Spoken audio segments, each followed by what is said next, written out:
long life spent in a miserable way. Hello everyone, this is Janvi Sharma from MTech IT Batch 2K21 from International Institute of Professional Studies DAVV. Today we are going to solve first internal question paper of numerical analysis design of 4th semester. So let's moving towards our question. Question 1. Write an algorithm to accomplish the task for polynomial px given in the following table, where px is equal to an x to the power n plus an minus 1 x to the power n minus 1 plus an minus 2 x to the power n minus 2 plus an minus 3 x to the power n minus 3, then a1x plus a0. The given table we have all the details that we are going to use to write the algorithm for the first task, that is evaluating the polynomial px. We are going to use an iterative approach. So the algorithm for evaluating the polynomial px using the brute force technique, that is iterative approach. Step 1 is initialize the sum of the variable s to 0. यहाँ पर हम s नाम के variable को initialise करेंगे जिसकी value को हम 0 से डिक्लेयर कर देंगे.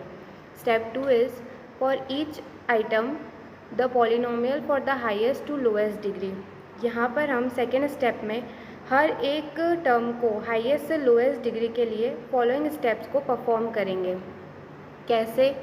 Step A, to compute the value of term by multiplying the coefficient with x that is raised to the degree of the term. Step B, add the computed value to the sum of the variable s. पहले जो भी term है उसकी value को हम compute करेंगे bye multiplying the coefficient, और फिर उस कंप्यूटेड वैल्यू को हम s में ऐड करते जाएंगे जैसे कि हमने फर्स्ट स्टेप में किया था और फिर उसे डिक्लेयर किया था. Now step 3, return the value of s as the value of polynomial ps. Irritative approach से हम पॉलिनोमियल की वैल्यू को इस तरीके से अप्रोच कर सकते हैं. Now algorithm for evaluating the polynomial px using recurrence relation यानी रिकर्सिव अप्रोच. अगर हम पॉलिनोमियल को इवेल्यूएट करना चाहते हैं रिकर्सिव मेथड से तो हम रिकरेंस रिलेशन टेक्निक को यूज़ करेंगे. Step 1, if the degree of the polynomial is 0, return the value of the constant term at a0. अगर पॉलिनोमियल की डिग्री 0 है तो हम जो वैल्यू है कांस्टेंट टर्म की उसको a0 से रिटर्न करवाएंगे. Step B, otherwise compute the value of px by recursively. अगर फर्स्ट स्टेप यानी कि पॉलिनोमियल की डिग्री 0 नहीं है तो हम कंप्यूट करेंगे px रिकर्सिवली. किस तरीके से? इसकी 3 स्टेप्स हैं. Step A, computing the value of polynomial of degree n-1 by calling the function recursively with the polynomial of degree n-1 as argument. Step B, computing the value of current term by multiplying the coefficient with x that is raised to the degree of the term. And step C, adding the computed value of the polynomial of degree n-1. Now the third step is return the value of the polynomial px. After doing all this step हम polynomial px की value को return कर सकते हैं. Next algorithm is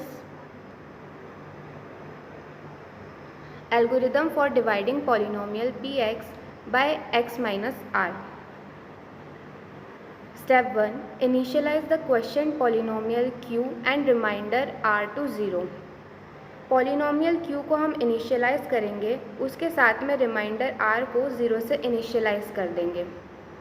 step 2, for each term of polynomial of highest to lowest degree. Polynomial की highest से lowest degree के लिए हम इस तरीके से कंप्यूट करेंगे. इसके 5 स्टेप्स हैं. Step A, compute the value of the current term of the question by dividing the coefficient by x minus r. Step B, add the computed value to the question polynomial q. Step C, compute the value of the current term of the remainder by multiplying the quotient of the current term with x minus r. Step D, subtract the computed value from the current term of the polynomial. And the last step, that is step E, add the computed value to the remainder polynomial r. Now third step is return the quotient q and remainder r. इसमें हम reminder r और question q की value को return कर देंगे. Next algorithm is algorithm for computing the derivative of polynomial px. इसमें भी कुछ स्टेप्स हैं तो हम उन्हें देख लेते हैं. Step 1, initialize the derivative polynomial d to 0. इसमें डेरिवेटिव पॉलिनोमियल के वेरिएबल को हम इनिशियलाइज करेंगे 0 से. Step 2, for each term of polynomial from highest to lowest degree.